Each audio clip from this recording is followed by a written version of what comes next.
Ito yung paborito kong isda. Nabili ko lang to sa halagang 100. Ilang piraso, mga ano na yata, mga 12 na piraso.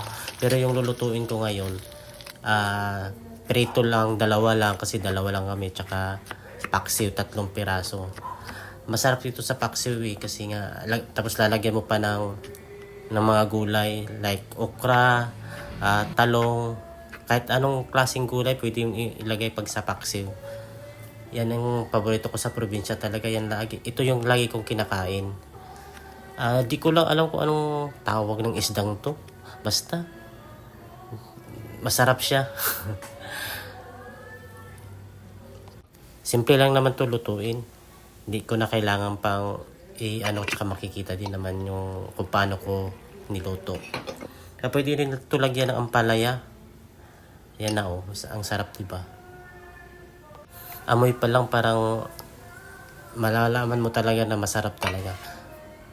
Ayan, tapos si partner pa nito ginamos. Kalami jud. Hurot jud ang bahaw.